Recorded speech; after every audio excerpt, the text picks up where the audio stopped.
വാർത്താ നേരം തുടങ്ങുന്നു. പ്രധാന വാർത്തകൾ. CPM-കാരായ ഉദ്യോഗസ്ഥർ തെരഞ്ഞെടുപ്പ് അലങ്കോലമാക്കിയെന്ന് KC വേണുഗോപാൽ. തെരഞ്ഞെടുപ്പ് സംവിധാനം മുഴുവൻ ഹൈജാക്ക് ചെയ്തു.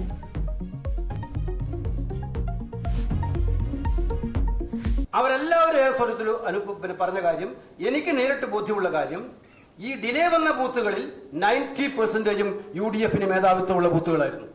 ഇത് കൂട്ടി വായിക്കേണ്ടത് ഇലക്ട്രൽ സിസ്റ്റം കംപ്ലീറ്റ് CPM ഹൈജാക്കിയായിരുന്നു. BJP-യുമായി ഡീലില്ലെങ്കിൽ CPM രണ്ടാം സ്ഥാനത്ത് വരുമെന്ന് K. മുരളീധരൻ.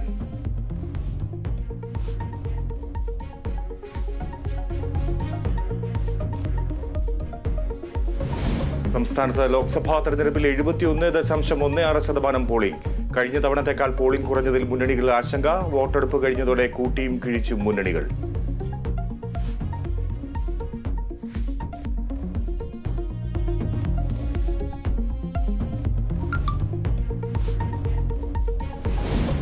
CPM സംസ്ഥാന സെക്രട്ടേറിയറ്റ് യോഗം തിങ്കളാഴ്ച. EP ജയരാജൻ, ജാവേദ് അക്തർ കൂടിക്കാഴ്ച ചർച്ചയാകും.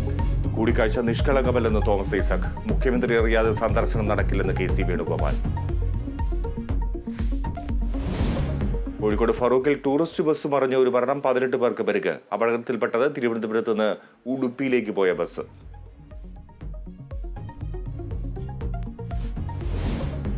കൊല്ലം അഞ്ചലിലെ സർക്കാർ ആശുപത്രിയിൽ രോഗികൾക്ക് ദുരിതം. ആവശ്യത്തിന് ജീവനക്കാർ ഇല്ലാത്തത് പ്രതിസന്ധി. രാത്രിയിൽ ഫാർമസി ഇല്ലാത്തതിനാൽ മരുന്ന് വാങ്ങാനും നിർവാഹമില്ല.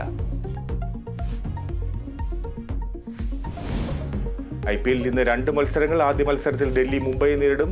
Lucknow super giants രാജസ്ഥാനോട്.